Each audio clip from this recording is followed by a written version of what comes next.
falando isso e eu esqueci de falar, né? Assim, por que que hoje o ATP Draw, ele tá até a versão 7.5, né? E aí, o executável dele, a partir da versão 7, então a de vocês que era 7.2, a atual agora é 7.5, os executáveis são diferentes. Se eu não me engano, das 6, a última, essa é 6.3 que eu passei, a gente vem aqui, help, about, ixi, 6.0, 7, sei lá, eu não lembro qual que eu passei, eu acho que é 6, bom, enfim. Muda pouca coisa, assim, né? Contando na família 6 até a 5.9, é o mesmo executável. Conforme a ideia do pessoal, eles foram botando da 7 em diante, porque, assim, eles têm alguns novos modelos, assim, modelo de linha, de transformador, aí o executável, sempre que eles colocam novos modelos, eles têm que mexer no código-fonte e no executável. Então, ele é diferente. Por que que eu botei o 6, né? Porque, assim, eu tenho bastante exemplo que está no 6, e no passado eu já tive umas dores de cabeça com o 7, assim, principalmente de tentar pegar um arquivo da 6, colocar na 7, ou pegar um arquivo do 7 e trazer para 6, tinha umas incompatibilidades, assim, e que aí era a dificuldade para eu achar o erro, cara. E aí, então, eu achei melhor botar a 6 para vocês, por causa dos exemplos, e porque é o que eu mais usei, que eu tenho mais confiança, assim, tá? Mas hoje, o pessoal a gente tem começado a usar a 7 também, 7.5,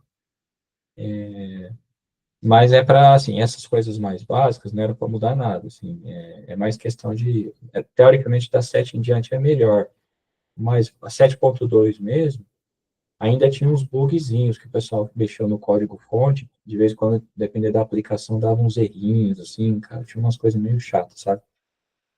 Então, depois quem tiver a 7, porque hoje em dia muita gente já usa 7, aí às vezes vocês recebem arquivos ACP no formato da 7 e não vai conseguir abrir na 6. Tem depois, quem precisa depois, para a gente não estender muito aqui, existe uma maneira de salvar um arquivo da 7 para abrir na 6, na 7.2 para abrir na 6. Você salva num formato diferente, dá para abrir, então não é muito problema. Mas é mais uma questão de gosto mesmo, de confiança, tá? Matheus, Opa, vou tirar uma dúvida. Eu acabei fazendo, eu acho que eu fiz uma gambiarra aqui na instalação e eu mantive, esses tempos eu precisei usar a 7.2, daí eu mantive a 7.2 na minha máquina. Eu não cheguei a rodar, mas eu mantive ela instalada e instalei a sua também. Tem algum problema eu ter as duas versões aqui, você acha?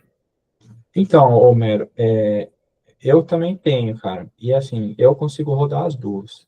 Uhum. Então, eu acho que a única diferença que tem, tá? Deixa eu abrir a minha aqui também, para mostrar para vocês. É porque, como eu falei, os executáveis, eles são diferentes. Então, por exemplo, estou abrindo a minha aqui é a 7.2 também.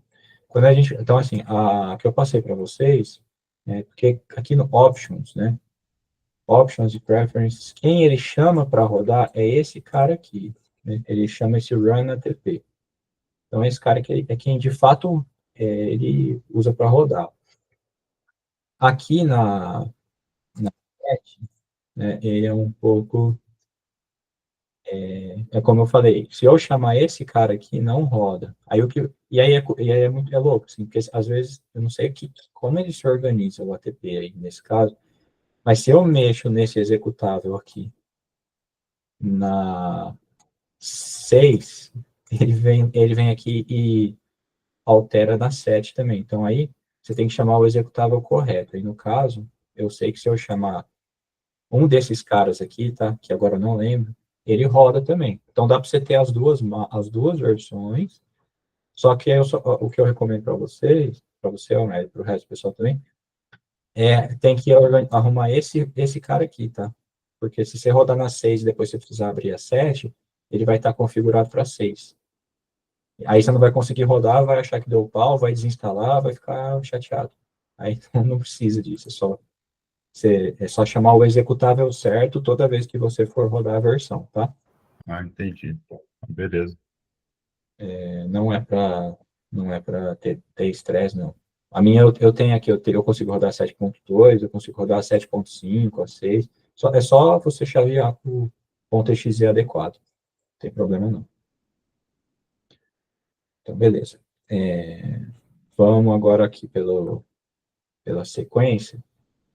Agora, na verdade, até então a gente tinha só visto coisinhas mais simples e tal. E aí vamos dar uma passada nesses tópicos aqui. Não sei se a gente vai conseguir ver tudo, mas pelo menos eu vou deixar pelo menos os casinhos abertos, depois vocês conseguem dar uma brincada, assim. Mas curto-circuito, então, vamos dar uma olhada no que é o curto-circuito, né? Então, eu vou salvar um save as, vou salvar um outro, vou salvar aqui circuito simples, vou chamar curto-circuito simples, tá? Aí tem até é legal, tem uma planilhinha aqui que eu compartilhei com, opa, lá em treinamento MT, ferramentas, planilhas de cálculo. Ixi, um segundo. Ah, tá. Tem esse cara aqui, ó, calcula equivalente curto-circuito. É uma planilha bem bestinha, tá? Mas ajuda a. Porque assim, só por a gente tem uns, geralmente, a gente pega uma barra lá no meio do sistema, barra A. Se a gente aplicar um curto-circuito nela aqui, vai vir contribuição de tudo que tem conectado nela, vai vir corrente de curto-circuito. E todo mundo. E CC, né? Mas, assim, quando a gente pega lá, por exemplo, o Anafaz, que a gente vai ter a oportunidade de abrir depois, dar uma olhada, a gente tem todo o sistema interligado aqui. Mas, muitas vezes, a gente quer trabalhar com equivalentes. Então, o equivalente, ele é uma fonte atrás de uma impedância de curto-circuito, que a gente chama, que se eu aplicar um curto-circuito aqui, né, nesse sistema, eu tenho exatamente a mesma corrente aqui descendo na barra. Então, a gente está sempre trabalhando com equivalentes, e principalmente em transitório eletromagnético, que o sistema real é absurdamente grande, que torna impossível a gente modelar ele inteiro no software de simulação, a gente está sempre trabalhando com equivalentes. Então, essa planilha aqui nada mais é do que calcular esse equivalente aqui para uma determinada barra, determinada tensão, uma determinada corrente. Então, vamos fazer um sisteminha aí aí tudo que está em amarelo aqui é entrada, e tudo que é azul é saída. Então, aqui a gente tem o valor em ohm, aqui se quiser em valor em PU, e aqui em porcento na base 100. Aí isso aqui é coisa do Power Factor que eu usei uma época. Então, vamos colocar um sistema a gente quer colocar numa barrinha de 230 kV, vamos botar uma corrente de 40 kA, trifásico, menos 85 graus. A gente vai continuar trabalhando com um circuitinho monofásico, então a gente vai considerar que aquilo ali é sequência positiva e trabalha só com a falta trifásica. Então, a gente vai botar uma barra de 230 kV e tem que ter uma corrente de curto-circuito trifásica dessa ordem aqui. Aí ele vai dar para a gente a resistência e a reatância. Então, repara que aqui a reatância está em ohm, a gente vai precisar, antes de mais nada, ajustar esse cara aqui para ele mostrar, a gente inserir em ohm, né, calculado em 60 Hz. Então, essa fonte aqui, né, vamos lá. Essa fonte aqui. É legal que a gente pode mesmo ela sendo monofásica, a gente pode falar, não, uma fonte de tensão, RMS, a gente pode dizer que é RMS fase-fase, então eu posso entrar com o valor 230 aqui. Aí repara que é volt, então aí tudo vai depender da escala. A gente pode trabalhar com 230 volt e tudo que a gente lê lá vai ser a gente escala, ou vamos botar o 230 kV mesmo. A gente pode botar 230 EA3 aqui. Né? E vamos botar então agora essa resistência aqui. Vamos trazê-la para cá. Não vamos monitorar nada, então A gente tem aqui 0,2893, dá para copiar e colar as coisas aqui, então. Ah, tem outros elementos aqui também, ó, eu poderia ter mexido. Também tem um RLC, por exemplo, que é um RLC sério. Vamos trabalhar com ele. Então, vamos. Não tem, vai ser um RL, só esse cara aqui é isso, e esse cara aqui é isso, né? Isso aqui é, assim, procedimental para fazer qualquer equivalente, né? Então, assim, daí seguindo a mesma lógica, né? A gente pode, vamos dar um nome para ele aqui, vamos deixar o fonte mesmo. E se a gente eu não falei para vocês, se a gente clica com o botão direito aqui, a gente pode escolher se esse nó está aterrado ou não. Eu aterrei a resistência aquela hora, eu esqueci de falar para vocês. Mas se a gente aterrar aqui, até para escolher a direção aqui, clicando em cima. Aí a gente aterra o nó. Então, o que aconteceu aqui, né? Aqui é um curto-circuito e, e é isso. Então, assim, o que eu espero? Se a gente roda esse cara, é para ter uma corrente de curto-circuito com 40K eficaz, menos 85 graus de ângulo, né? O ângulo é um pouco mais difícil a gente medir no tempo, né? No gráfico do tempo. Então, só um segundo, pessoal, aqui. Nossa, aplicando um monte de coisa aqui. Foi bom. E aí é isso, né? É para ter uma corrente de falta com aquela amplitude. Vamos rodar e ver. A gente tem a ferramenta aqui e é para dar. Se não der, é alguma coisa errada, a gente discute. Então, o que a gente tem agora? Tem a fonte, que não é para ter nenhum. Ixi, já deu BO já. Por quê? 0,60. Ué, que loucura. Tensão na fonte deu zero. Poxa. Não, tem uma coisa errada aqui. Ué. Ah, não, não tá certo, né? Tem que dar zero mesmo, porque eu botei no lugar errado, né? Eu coloquei ela no potencial zero aqui. Olha que susto. Agora vai, desculpa. Agora sim. Então vamos lá. Então agora a fonte é para ter a senoide lá, ó. Beleza. Aí, então, assim, a gente tem um valor de pico aqui, aí aparece lá embaixo, ó, 187,7 kV. Né? Então, se a gente pegar o 230, então, lembrando, né, 230 é uma tensão eficaz fase-fase. Se eu dividir por raiz de 3, eu tenho uma tensão fase-terra eficaz. Se eu multiplicar por raiz de 2, a gente tem a tensão fase-terra de pico, que é o que sai aqui. Né? Porque, assim, o software de transitório eletromagnético, ele está sempre simulando no tempo e tal, a gente está obtendo as saídas instantâneas. Então, a gente está olhando sempre, a cada instante de tempo de simulação, a gente está obtendo um valor. No caso aqui, então, a gente olha o pico, tem que bater com o que a gente pegou lá. 187,8. 187,8. Beleza. Uma outra maneira assim, de fazer, a gente pode aplicar uma. Nossa, está me atrapalhando um negócio aqui, dá só um segundo, pessoal. Sério.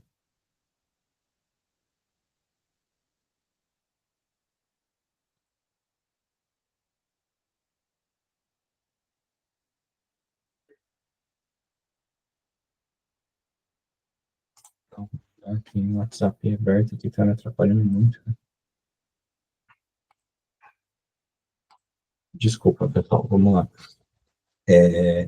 Então, aí tem uma outra maneira que a gente pode pegar um valor eficaz, assim, a gente pode aplicar fatores aqui. Então, se eu der um fator 2 aqui no plot, né, ele vai escalar esse cara, vai multiplicar por 2. Então, uma coisa que eu posso fazer é aplicar o fator de dividir por raiz de 3, né? Desculpa, dividir por raiz de 2, que aí eu estou pegando o pico, eu divido por raiz de 2, logo o pico vai ser igual ao valor eficaz. Então, se a gente pegar então, assim, dividir por raiz de 2 é 1 dividido por raiz de 2, 0,7071. Então, eu posso vir aqui também fazer 0,7071, que o valor de pico é numericamente igual ao valor eficaz. Para tensão não faz muito sentido, né? Para corrente, eu quero aplicar para corrente. Né? Aí então vamos ver a corrente. A gente espera uma corrente de 40 kA eficaz. Se eu pego aqui a corrente, né? Repara que eu não dei nome agora lá para o terminal. Ele está medindo a corrente aqui. A gente pode botar aqui, ó, vamos fazer curto-circuito 1, por exemplo. Só para ficar bonitinho aqui. Vou dar aqui agora e atualiza. Curto-circuito 1. Então, se eu medir o valor agora, se eu aplicar o fator aqui, ó, 40K, então beleza. Então, não errei na hora de entrar com os meus dados, né? Quer dizer assim, o quê? Eu esperava uma corrente de 40K eficaz de curto-circuito, que é o que está acontecendo aqui, porque eu peguei o valor eficaz e monitorei aqui. O ATP, ele tem uns componentes que medem valor eficaz. Vamos me arriscar aqui com um deles. Aqui, ó, eu vim Power System Tools, RMS. Mas é trifásico. Putz, vamos guardar isso para um outro momento. Aí. Tem uns outros bloquinhos aqui, deixa eu ver se a gente... Vou gastar só um minuto aqui para ver se a gente consegue. Senão a gente vai deixar para um outro... Aqui tem esse cara, RMS meter aqui, ó, vamos ver. É... 3, 11. Desconnect. Desconnect. Deixa eu só ver aqui o que é isso. Né? Bom, vamos ver aqui se der muito. Aqui eu clico aqui para dizer que eu vou entrar aqui. Ixi, nem sei o que é isso aqui. Pessoal, vou para um próximo. Tem uns bloquinhos prontos aqui de eficaz. Eu vou perder tempo isso aqui não. Mas aí ele vai calcular o sinal, vai pegar um valor eficaz. Mas no nosso caso, que a gente sabe já, o valor eficaz é só dividir por raiz de 2. Ele teria um sinal saindo aqui e que estabilizar aqui nos 40K. E é isso que aconteceria. Tá? Então, assim, beleza. Então, um curto-circuito, tá aqui o negócio em regime, bonitinho. Agora, como eu falei, a partir do momento que a gente coloca um, um indutor na jogada, ou seja, um elemento que armazena energia, no caso ele armazena energia na forma de energia magnética, eu começo a ter uma dinâmica na rede, né? Por quê? Porque agora a tensão e a corrente no indutor, elas estão relacionadas por uma equação diferencial. Então, lá no resistor, a gente tinha V é igual a R vezes I. Agora a gente tem V é igual a L dI dt. Então, a minha corrente e minha tensão, elas estão relacionadas aí, né, por causa desse elemento que armazena energia, elas estão relacionadas vai ter uma equação integral, uma equação diferencial para ela resolver. Aqui a gente começou em regime, né? Agora vamos fazer alguns testes aqui. Então, vamos colocar, se a gente colocar a mesma coisa que a gente fez, vamos colocar essa fonte para começar em 10 milissegundos. Né? Vamos ver o que vai acontecer aqui. Então, aqui a tensão da fonte, que eu fiz certo, tem que startear. Ué, por que ela não me obedeceu?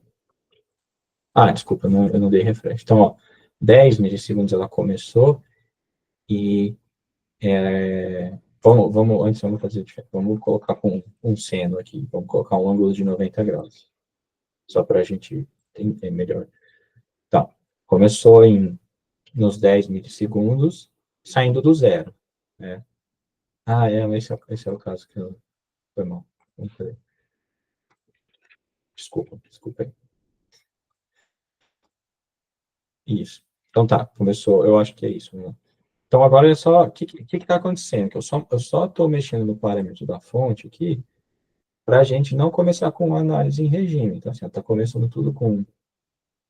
Eu estou começando sem fonte, que eu poderia botar uma chavinha também, dar na mesma, e escolher um instante da senoide que a gente fecharia a chave, dá na mesma. Mas eu estou mexendo com É uma outra maneira de fazer. Estou mexendo com os parâmetros da fonte. Aí, como que fica a corrente? Ó, a corrente, ela fica praticamente, não tem transitório aqui. Né? Não sei se vocês conseguem ver o seguinte. Eu comecei com uma corrente praticamente senoidal, sem nenhum deslocamento, sem nenhuma simetria. Eu praticamente não estou tendo transitório de corrente aqui. Né? E por quê? O que acontece? Né? Quando a gente está mexendo com indutor, então, assim, a corrente no indutor, ela está sempre defasada de 90 graus da fonte, né, desculpa, da tensão nele ali. Né? Só também, uma forma de a gente pensar em regime, V é igual a Z vezes I, então V é igual a J ômega L I. Aí o J ômega L dá esse giro para 90 graus. Né? No caso da corrente, já está atrasada de 90 graus. Então, assim, se a minha tensão ela está no máximo, a minha corrente ela vai estar no zero, né? Porque ela está 90 graus. 90 graus atrasado do máximo é o valor nulo. Então, o que acontece? O que eu fiz aqui? Eu energizei o reator, né? Eu energizei o reator, que na verdade é o meu equivalente de curto-circuito, mas ele funciona como reator, pelo modelo, né? Eu energizei ele no máximo da tensão. Né? Então, só que aí o que acontece? O máximo da tensão, ele corresponde, vamos, vamos seguir assim, eu ia botar no mesmo gráfico, mas acho que é pior. O máximo da tensão corresponde ao zero de corrente. Então, para o reator, eu não tenho transitório, porque a minha corrente ela já vai partir do zero. Então, assim, não existe nenhuma dinâmica no meu reator que vai ter algum transitório de corrente. Por quê? Porque quando eu energizo no máximo, né, quando eu energizo no máximo, é o momento mais favorável para o meu reator, já que a corrente, na verdade, assim, o fluxo tá, o fluxo, aí, assim, o fluxo do reator que está, que entra mais nessas coisas, quando a gente vai falar de energização de tráfego, a gente vai entrar, mas o fluxo que está em fase com a corrente, ele está 90 graus atrasado. Tá? Então não tem transitório. Agora, vamos fazer o que tinha feito antes. Vamos, então, energizar com 90 graus. 90 graus quer dizer o quê? Vamos fechar todo mundo aqui. 90 graus quer dizer o zero de tensão. Então, o que aconteceu aqui? A minha fonte, agora, em 10 milissegundos, ela começou no zero, né? Mas e a minha corrente? Agora sim, aí o que acontece? Agora eu vejo um transitório de corrente. Por quê? Né? Aí, assim, quando a gente for falar de novo de organização de tráfego, a gente entra em mais detalhe aqui. Mas o que acontece? Agora, como a minha tensão está zero, eu teria uma corrente no meu reator que estaria no máximo, por causa dos 90 graus de defasagem. Né? Só que aí o que acontece? Eu ter uma corrente no máximo, né, transitoriamente, o fluxo no meu reator, ele teria que variar de zero até o máximo instantaneamente. Isso não pode acontecer. O fluxo no reator, para eu respeitar a lei de Lenz, ele não pode variar de zero até o máximo instantaneamente. Então, aí o que acontece? Para que esse fluxo não varie instantaneamente, surge uma componente para anular essa variação, que é a componente DC. Então, por isso que a corrente agora ela tem esse deslocamento, né?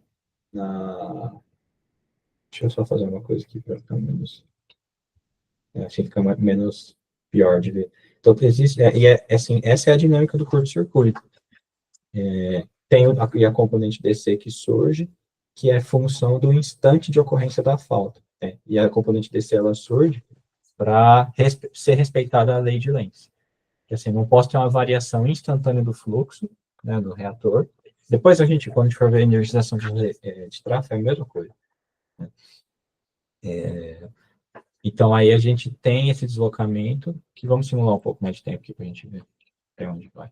Tem esse deslocamento em função do instante, né? Tá aqui está a corrente. Então, em função do instante que a gente vai aplicar a falta, né?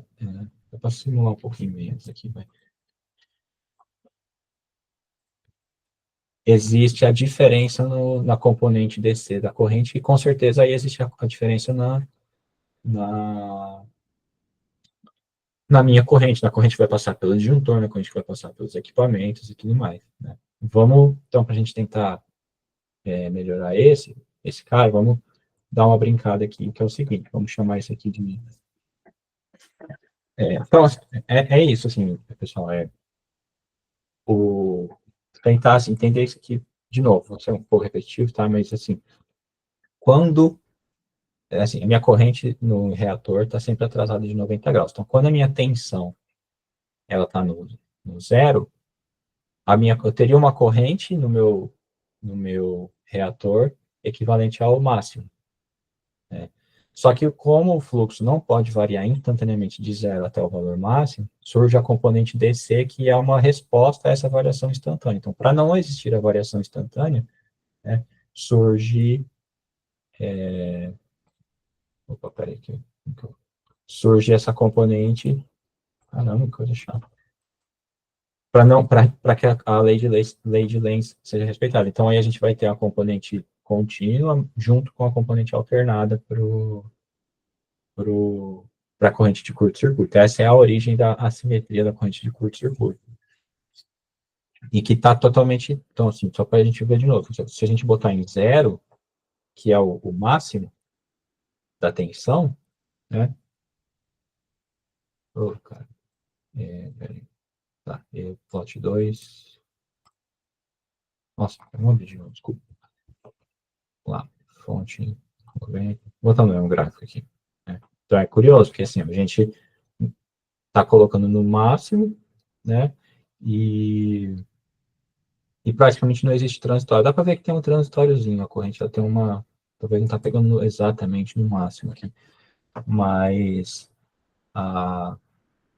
eu teria uma corrente nula no reator e isso aí não tem transitório nenhum. Então, depois a gente vai ver que é por isso que o sincronizador, ele mira no máximo da tensão. Uma das coisas que a gente vai estar relacionada com isso aqui. Só que se a gente, ao passo que o outro extremo, ele é a tensão zero. Então, quando a tensão é zero, eu tenho a máxima... não, é que isso. É atrapalha que botar no mesmo gráfico. Então, de vez em quando dá confusão aqui, tá dando confusão para mim. A gente olha no mesmo eixo, aí não é o certo. Aí. Então, é isso. Então, aí eu teria o máximo, não pode variar instantaneamente, surge uma componente de resposta, e aí eu tenho a maior assimetria. No meio do caminho, a gente tem... Então, vamos só dar uma mexidinha, uma brincada aqui. Tá, então, aqui, esse aqui que a gente está fazendo, eu poderia fazer com uma chave, que é quando a gente vai fazer os estudos mesmo, a gente faz chaveamentos. A gente coloca uma chave, parametriza e tal, fica variando os instantes de fechamento. A gente faz isso de forma estatística. Então, assim, tudo que está relacionado com fechar a chave, a gente faz de forma estatística, mas aqui a gente está fazendo uma sensibilidade. Porque tudo que está relacionado com fechamento de chave, o instante que fecha interfere. Quando a gente for ver a abertura, já não é bem assim, mas quando tudo que a gente está falando de fechar a chave, o instante interfere. O curto-circuito é um deles. O instante que eu fecho o curto-circuito, interfere. Por quê? Porque vai interferir na condição inicial que eu teria no meu reator. Basicamente é isso. Então, vamos dar uma brincada aqui. Vamos colocar esse cara com 90. Vamos chamar isso aqui, então, de 90. E aí a gente pode fazer mais uns dois aqui, assim. Se a gente copia e cola, se a gente copiar Ctrl C, né? Então, Ctrl C. Se eu der Ctrl V, ele traz dessa maneira, sem os nomes. Mas se eu copiar e colar com Ctrl K, ele me traz os nomes juntos, entendeu? Então, isso é bom porque eu vou brincar um pouco. Então, eu vou fazer uma fonte 60, por exemplo, tá? Por quê? A minha fonte, então, ela vai começar com uma fase de 60 graus. Eu vou colocar respostas intermediárias aqui. E vamos colocar, então, a fonte 30. Não posso esquecer de variar aqui. Né? Aqui, 30. Opa. Tem que ficar esperto para não repetir os nós, senão depois ele acaba curto-circuitando os nós. Aí. E o ponte zero.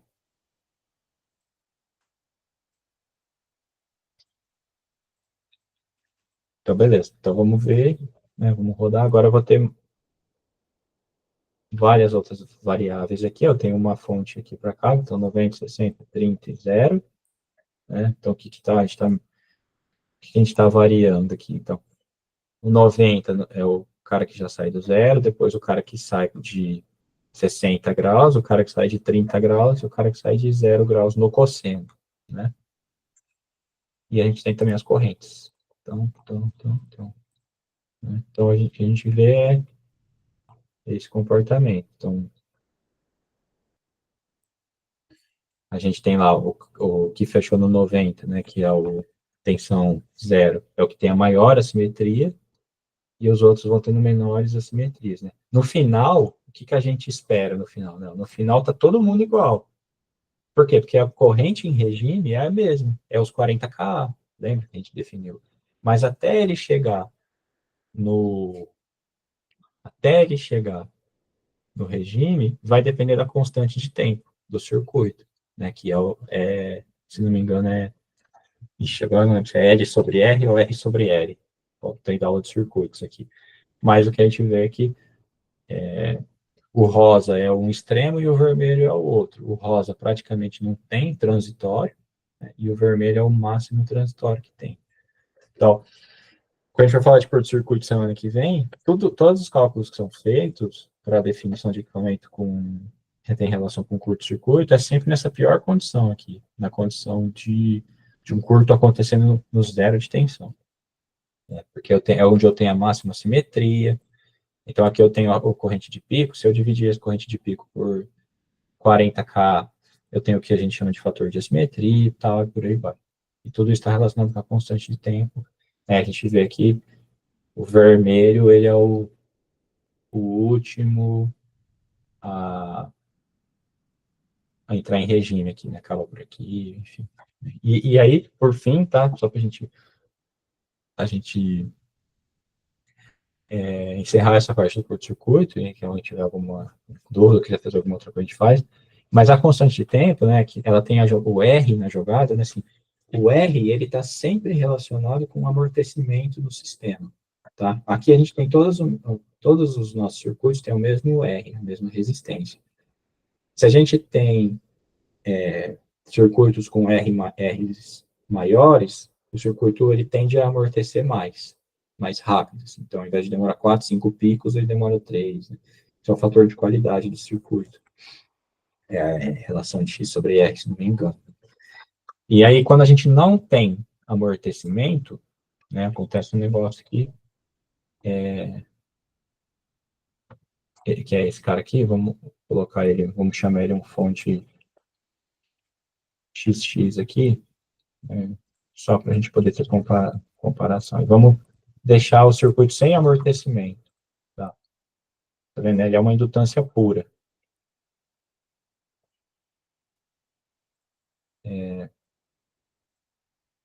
Vamos plotar só a fonte 0, o curto-circuito 00 com o curto-circuito XX. Ah, não, esse calma aí, eu fiz. Com 0 é o mais favorável. Eu quero comparar com esse aqui, com 90. É o máximo simetria. Desculpa. Então é o fonte 90 com fonte X. Então o que acontece se eu não tenho resistor? Ele não amortece. Eu tenho uma componente contínua constante. Tá vendo? Você vê. Não deu exatamente a mesma coisa que eu fiz aqui. Deixa eu ver. É porque eu acho que essa. Eu acho que talvez eu tenha que dar uma calibrada aqui. Só um segundo. Porque eu tirei o R, eu tenho que compensar ali. Não, é isso mesmo? Tem que dar uma compensadinha aqui. Eu tirei o R e mantive o X, não é bem isso. Não mudou muita coisa, né? Pera aí. 90 com XX. Não está exato a mesma coisa, mas assim, o que eu queria mostrar é que ele não amortece. Se eu não tenho resistência, porque a gente vai ver na próxima aula, né, que a corrente de curto-circuito é dada pela componente de regime, que é tensão dividida pela impedância, que a gente conhece, mais a componente CC. A componente CC ela vai decaindo com o tempo, com a constante de tempo do circuito, que é o R sobre L. Quando eu não tenho R, não tem como ele decair, né? Então eu tenho uma corrente infinitamente deslocada aqui no eixo X, né? No eixo Y, desculpa. Então ó, vai ser a corrente sem sem resistência, que não faz sentido, ela não amortece nunca, né? Eu estou sempre com 100K, 100K, 100K de pico, né? E é isso. Então, beleza? Algum comentário, pessoal? É muito fácil, tá de boa, sempre são coisas legais aí pra gente ir fuçando, né? Tá joia?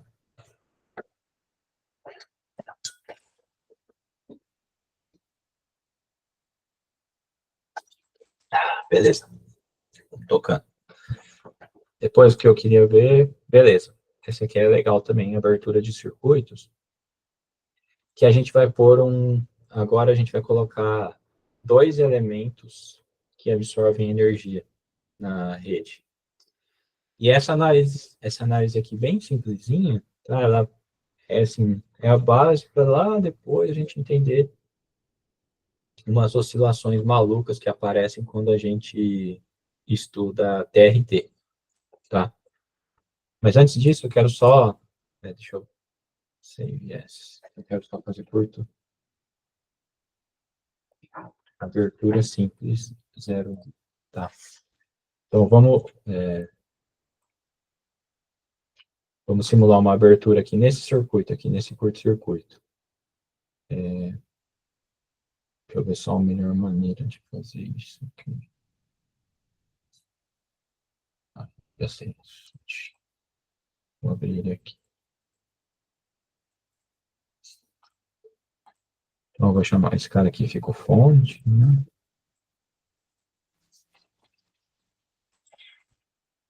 Aqui é o curto-circuito.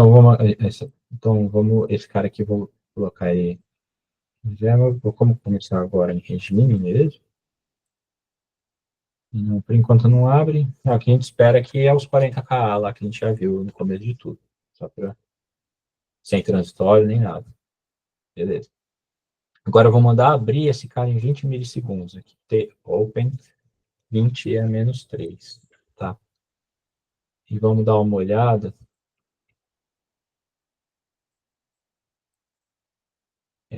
Vamos dar uma olhada. Deixa eu mudar um pouquinho aqui. Vamos dar uma olhada aqui na corrente.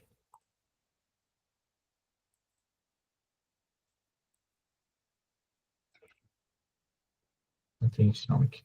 Vamos medir a tensão aqui também. Esse aqui é alto risco. Então aqui então assim, a gente começa com o curto-circuito aplicado e vamos abrir essa corrente. Né? Vamos entender um pouquinho a abertura. Então, a fonte não é para ela mudar nada, né? Fonte ela é fixada por esse elemento, então não acontece nada. A corrente, então a corrente, aqui ela está lá com os 40K eficaz. Quando chegou aqui mais ou menos em 20 milissegundos, né? Foi onde eu mandei dar o sinal aqui. O disjuntor abriu. Quando a gente olha o arquivo .lys, isso é legal de ver aqui. Ele vai informando alguns eventos no sistema. Então, ó, ele fala aqui, ó, open switch fonte to curto-circuito after 24.7 milli. Ué, mas eu não mandei abrir em 20? Pô, eu mandei abrir em 20, mas o que acontece? Em 20 é a hora que os contatos da minha chave começaram a se separar. Mas quando que a corrente de fato é extinta? Quando ela cruza o zero, que é 24,77 milissegundos. Né? Então, aqui já está bem baixinho. Então, aqui é onde o ATP entendeu que agora sim não tem corrente. É sempre assim. Eu não posso. É igual o disjuntor. Ele representa um disjuntor real. Assim, real, entre aspas. Vai. Mas não é que os contatos começaram a se separar que a corrente cessa. Não, a corrente alternada, ela vai ter a passagem pelo zero natural, e aí ela cessa, de fato, eletricamente. Né? Então, aqui no ATP é a mesma coisa. Quando ela cruza o zero, aí ele entendeu que a chave abriu. Né? Então, por isso que ele dá ele avisa aqui em 24,7 mili. Né? Mais uma coisa interessante que acontece, vamos ver a tensão aqui no indutor. Olha que loucura que é isso aqui. Isso aqui, pessoal, é oscilação numérica. Isso aqui não tem nenhum significado físico, essa forma de onda aqui, tá? Então, dica, assim, eu prometo que até a gente chegar lá na parte de TRT, eu vou reestudar isso aqui para eu poder explicar para vocês exatamente, não vou me arriscar agora, por que que acontece a oscilação numérica quando a gente abre um indutor, puramente um indutor. Tem a ver com o DI e DT dele, tá? Porque quando a corrente cruza pelo zero, se não me engano, é o DIDT máximo, tem alguma coisa disso, e aí dá um pau numérico no ATP, mas isso aqui ó, não tem significado físico. Isso aqui é oscilação numérica. Como a gente sabe que é oscilação numérica? Né? Ele fica com essas formas de onda aí, tudo triangular, e a distância de um pico para o outro aqui ó, é exatamente um passo de integração. Então, a gente está com 10 microsegundos de um passo de integração, então se a gente for ó, 24,86, 24,87, 24,88, tá? Isso aqui não tem significado físico. Se eu pego a tensão da fonte menos a tensão CC90 e falo que essa aqui é a TRT no meu disjuntor, tá totalmente errado, porque eu estou fazendo uma conta com uma coisa que não tem significado físico, tá? Lá para frente, para a TRT, a gente vai entender, aí entra a história toda abertura tem que estar associada com alguma capacitância. Abrir circuito puramente indutivo, ele primeiro, não existe circuito puramente indutivo, a gente vai poder discutir isso também. Todo circuito tem capacitâncias próprias, parasitas, capacitâncias intrínsecas, que dá uma resposta própria para aquele circuito livre. A gente vai falar um pouco do circuito livre daqui a pouquinho, né? Mas o circuito livre ele é a troca de energia que eu tenho do meu elemento principal, que pode ser um reator, um transformador, enfim, com, com o elemento armazenador também, que é um capacitor. Então, o circuito livre é a troca de energia que tem ali, a energia elétrica que vai para a energia elétrica que vira magnética no indutor, a magnética que vira elétrica, e eles ficam trocando ali e oscilam numa frequência própria daquele circuito. Tá?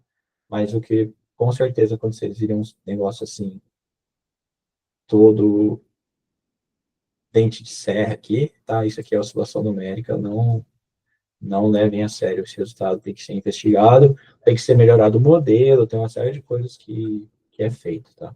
Mas essa primeira abertura que eu queria mostrar é a abertura problemática aqui de um circuito puramente indutivo, que não tem significado físico, tá bom? Que a gente vai ver uma abertura agora um pouco mais de sentido, eu vou criar uma abertura simples 2, tá? Que é um caso muito parecido quando a gente tem, e que dá muito problema esse tipo de abertura do ponto de vista de TRT, tá? Quando a gente tem um sistema, né, uma fonte aqui, e aí eu tenho o meu transformador, e acontece um curto-circuito aqui nele, né? E quem vai abrir é esse disjuntor aqui, por exemplo. O que acontece?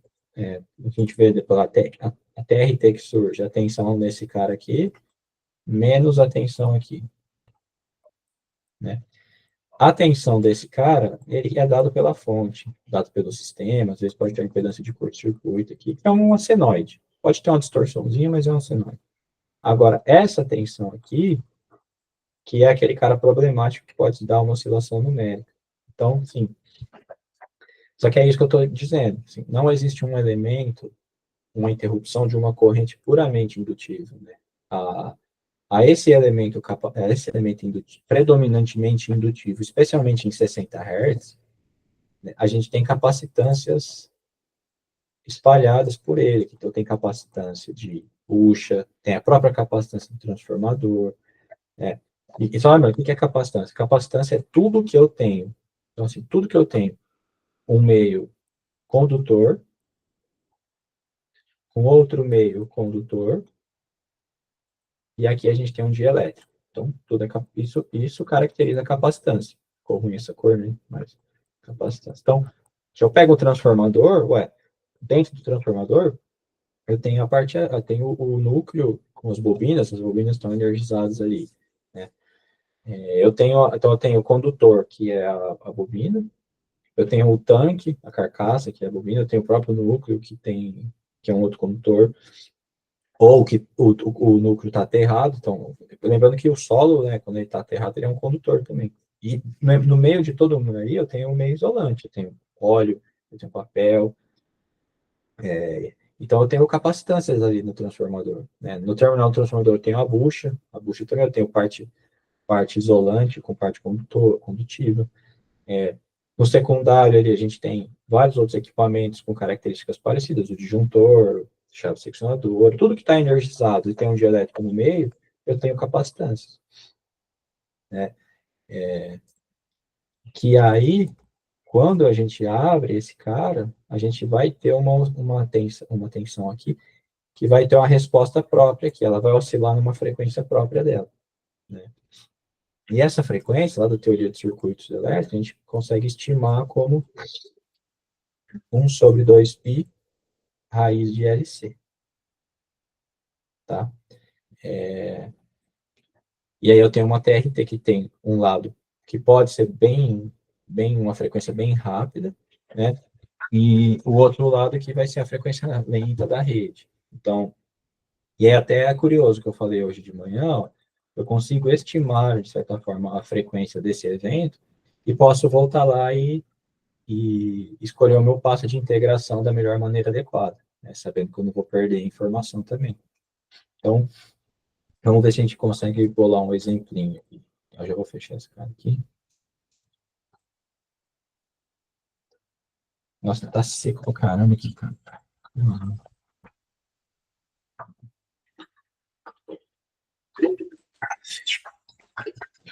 Não sei se na feijoada que eu comi também, que deu uma salgada no bolo. Beleza. Então, vamos fazer um exemplo, tentar fazer um. Vamos, vamos pegar lá, vamos supor. Então, vamos tentar simular isso aqui de uma maneira bem simplificada, tá? Então, vamos pegar um transformador, por exemplo, de 100 MVA, e vamos aproveitar aquela tensão lá. Tanto faz, vamos botar 138 kV, que a gente vai tirar aquela impedância de curto-circuito para facilitar. Então, vamos supor que esse transformador ele tem uma impedância de 14%. Tá? Então, beleza. Vamos jogar toda essa impedância para o 138 e vamos assumir que tem alguma quantidade de capacitância parasita, que nesse momento eu vou tirar da minha cabeça mesmo aqui, tá? De 12.000 picofarad. Tá? Então, o que a gente quer no final é chegar nesse circuito aqui, numa indutância e uma capacitância. Tá? Então, vamos lá.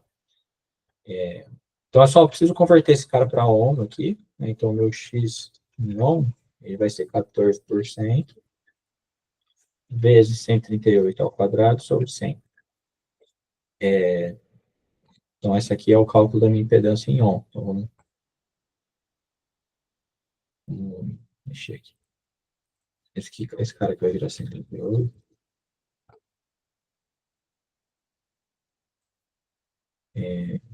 Tá, esse é 26. Vamos deixar, por enquanto, sem resistência por hora, só para depois a gente ver o efeito, né? Só uma indutância aqui. E vamos colocar uma capacitância aqui, ó. Capacitor, vou deixar em farad mesmo. Então, eu falei 12.000 picofarad. Aqui é microfarad. Então, nossa, como que é isso aqui agora? Para eu transformar isso aqui para microfarad, vou ter que... Desculpa a minha lerdeza aí também. 12.000 picofarad é igual a 12.000 vezes 10 a menos 6, vezes 10 a menos 6. É só 12, é só botar 12.000 vezes 10 a menos 6. Muito esperto. 12 e a menos 6. Desculpa, 12.000 e a menos 6. Eu tenho 12.000 picofarad. E vamos dar uma olhada na frequência natural. Então, esse cara aqui, Henry, ele é 1 dividido por 2 pi vezes 60. Tá? Então, essa é a indutância desse cara aqui. Então, eu teria uma frequência de oscilação aí de 1 dividido por 2 pi vezes raiz de L vezes C. Só que isso aqui é vezes 10 elevado a menos 2. Bom, a gente vê se vai dar isso aí, mas é para dar um negócio de 28 kHz. É bem rápido, né? É bem rápido. Então, vamos... Opa. Então, isso aqui fica para a Terra, né? E a gente tem um curto-circuito aqui nesse maluco. Então, vamos inicialmente, não vou abrir a chave, tá? Vamos deixar a chave aqui. Só que o curto-circuito ele vai mudar, né? Então, a gente até pode fazer a conta. É 138 mil em 14%, então vai ser 138 dividido por raiz de 3, dividido por esse cara aqui. Então, é para dar 3.000 ampere, né? 3K eficaz. Vamos ver, não fiz coisa errada. Corrente. Né? Vou fazer 751. Então, olha lá, bateu 3K. Né? Beleza. Daqui eu só estou validando um curto-circuito aqui e tal. Né? Mas agora a gente vai, então,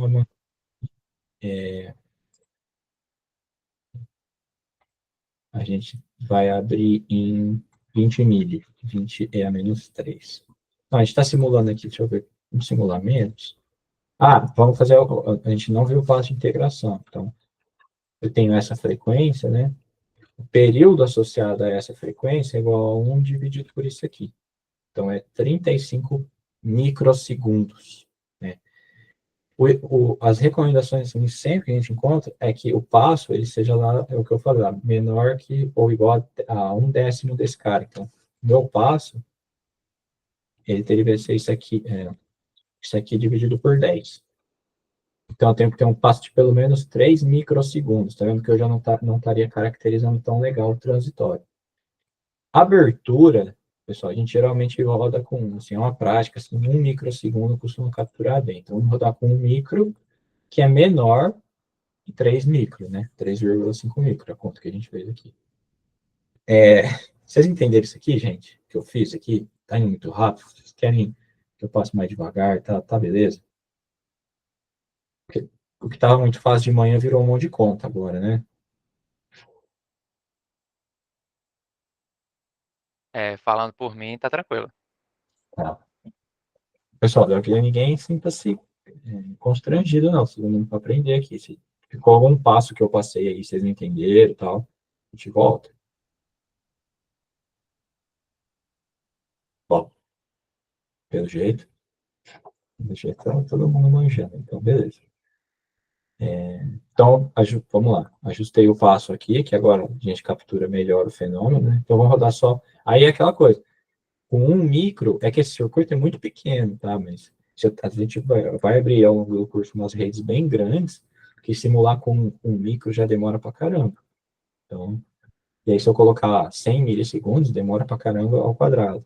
Então, quanto menor o passe, eu diminuo o passe e aumento o tempo, a tendência é que demore bastante para rodar. Tá? Aqui é um circuito bem elementar, não tem muito o que acontecer. Né? Então, vamos colocar aqui para abrir em 20, vamos botar para abrir em 40 mil. Então, vamos lá. Então, vamos ver. Eu estou monitorando. Então, a corrente, de novo, vai ter. Agora, eu tenho lá os 3Ka eficaz, né, que vai dar de pico é maior. Aqui é curioso que deu bem perto do zero, eu nem tinha atenção, mas eu mandei abrir em 40, né? Ela cruzou o zero aqui em 41. Quando a gente vai falar de disjuntor, o tempo que o contato começa a se separar até o instante que ele cruza o zero, é o que a gente chama de tempo de arco. A gente não está modelando o arco, nem nada aqui, mas a diferença de tempo entre começou a separar o contato até onde cruza o zero, a gente chama de tempo de arco. Então, esse nosso disjuntor teria 1 milissegundo de tempo de arco, mais ou menos, que é um negócio extremamente importante para o disjuntor, mas não é o caso agora. Né? A tensão da fonte é a tensão da fonte, de novo, ela está sendo mantida aqui, né? E a tensão no meu circuito, agora, vamos ver a cara dela, né? Ó, ver como é diferente aquele rabisqueiro todo com isso aqui, né? Agora, isso aqui, apesar de não parecer, está condizente. Tá? O que a gente está vendo aqui? A gente está vendo um circuito LC oscilando na frequência dele. Vamos calcular essa frequência. Como que a gente faz? Então, aqui, a gente pega esse cara, a gente vê o intervalo de tempo desse cara aqui para esse cara, né? O inverso disso é a frequência. Então, vamos fazer aqui. Nem sei o que eu fiz.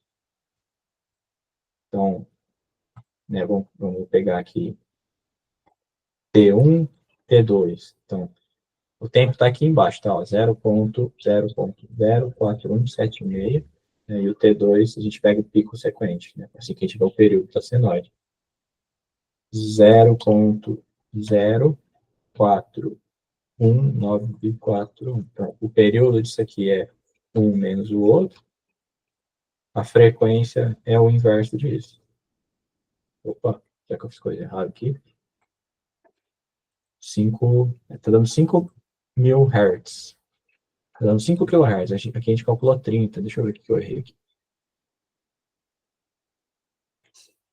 Vamos lá. Alguma coisa eu errei. Sobre 2,60.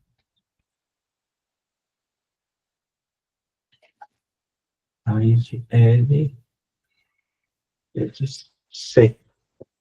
Será que eu vou ter a capacitância certa? Pode ter sido o valor do capacitância lá no ATP?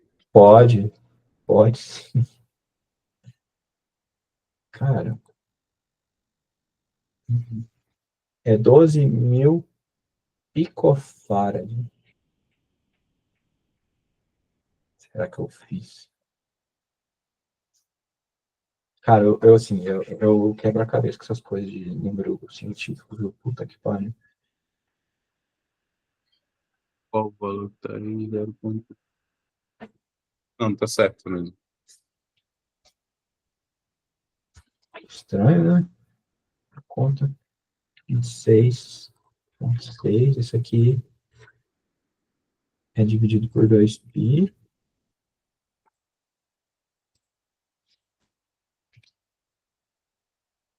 2π F, tá certo? 2π raiz de L C. Ué. Vezes raiz. Caramba, o que eu fiz aqui? Não sei. Vou ver se eu medi certo aqui. Acho que eu medi.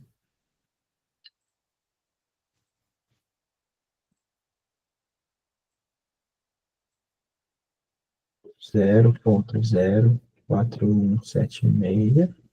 É esse aqui. 0.0414 menos o outro. Divide. É.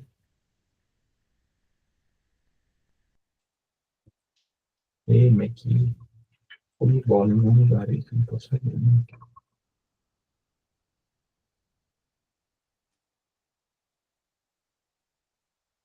É, acontece às vezes. Caramba, 28, cara, 12. É 12 mil. Tá micro aí, né? Lá é pico, né? É, mas Pô, não. é porque é Já 12 converteu já. Tá certo. mil e a menos 6 seria isso, né? Que aí eu tenho 12 mil pico. Pico é menos 12, né? É isso.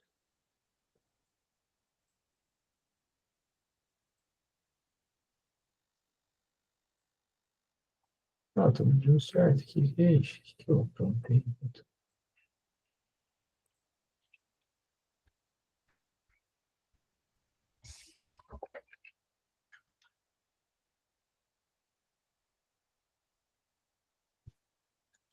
A conta que tem muito segredo. Ontem eu fiz um rapidinho aqui para bater e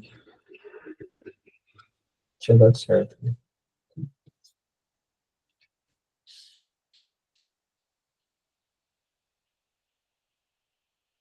E lá é chato. Tá dando tá muito menor, assim, muito maior essa frequência, né?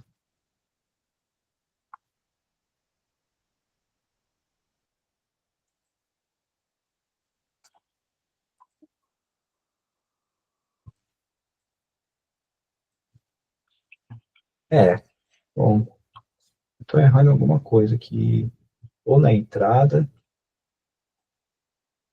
ou nessa conta. Essa conta é tão besta.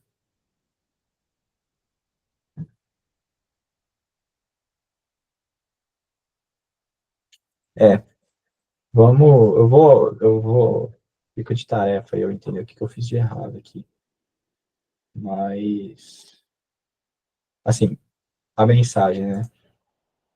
Isso aqui não é oscilação numérica. Dá para ver claramente que eles estão oscilando numa frequência aqui, né, totalmente diferente daquele cara lá, que a gente anda continuamente e vê que está mudando.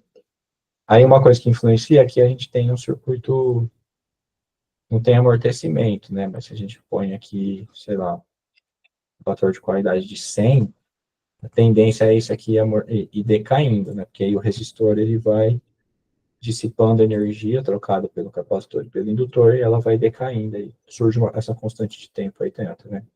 Bem lenta, mas ela surge aí, né? Aí o que que acontece assim, né? Quando a gente faz análise de TRT, assim, o pessoal sempre fala, não, tem que pôr capacitância, tem que pôr capacitância, tem que pôr capacitância. O que que acontece? Quando a gente coloca, considera melhor mais capacitância no modelo, ou às vezes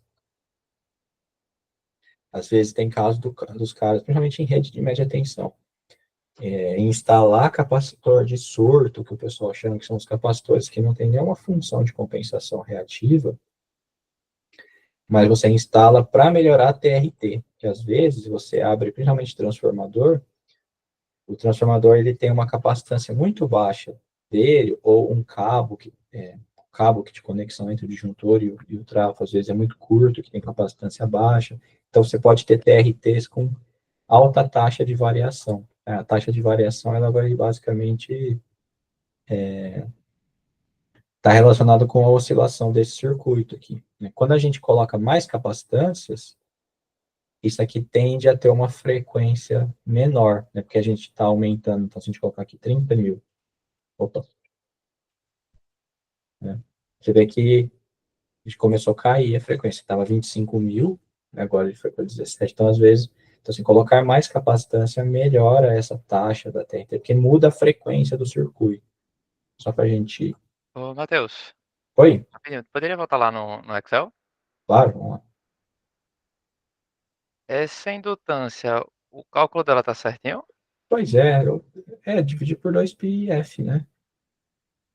Né? Tá faltando X, multiplicar pela reatância. Ô, caramba. Nossa. Porra. Tem que fazer um curso de Excel, na verdade. Tá Show. bom. Pô, muito bom, Herbert. É, Valeu, eu cara. fui refazer as contas aqui, deu estranho. Ah, Valeu. não, eu que agradeço. Nossa, obrigado. Salvou a gente. É 12 mil o valor, né? Ah, ó, bem parecido, né? Era para dar idêntico, mas às vezes também algum errinho meu na hora de medir ali, né? Porque tá muito. Ah, boa, nossa, cara, eu tava falando com vocês aqui bem puto aqui, porque eu não tava conseguindo identificar, mas ó, aí geralmente. Tá vendo, ó? Negócio de ficar botando fonte simples e tudo mais, ó, como é importante, que os erros, eles costumam estar nas coisas mais idiotas que tem. Então, tá aí. Não, aí, ó, aí bateu, tá bonitão. Aí esse negócio, assim, o que quando a gente tenta mexer no circuito para melhorar a resposta, na TRT tem muito dessa discussão, assim, de botar mais capacitância, principalmente em rede de média tensão, assim. Então, é porque a gente muda a frequência. Então, vamos botar aqui, por exemplo, 20 mil. A gente foi para 4 mil aqui. Vamos fazer esse teste. Vamos botar a fonte 1. Vamos botar aqui fonte 1, fonte 2, curto-circuito 1 e curto-circuito 2. Tá? E aí vamos colocar agora 20.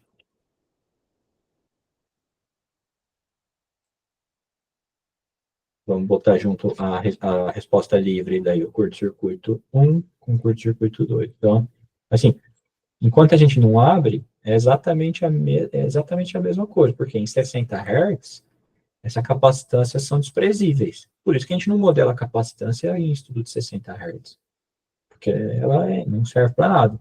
Mas quando a gente abre o circuito e precisa ver a resposta livre, aí ela faz toda a diferença. Então, ó, vamos dar uma olhada aqui. Ó. Olha lá.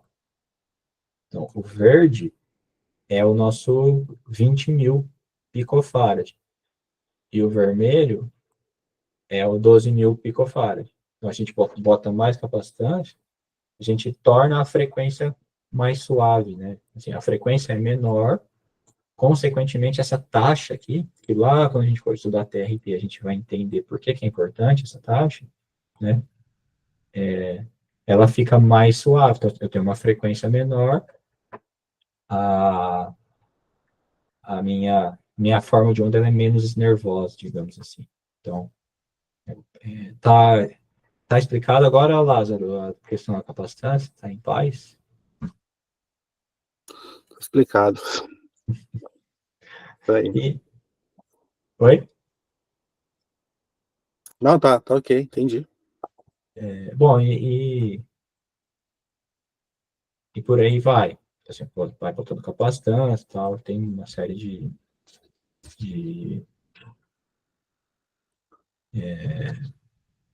coisas que dá para mexer, mas a ideia é assim, entender que o circuito LC, agora quando eu coloco mais um elemento armazenador de energia, a dinâmica é outra.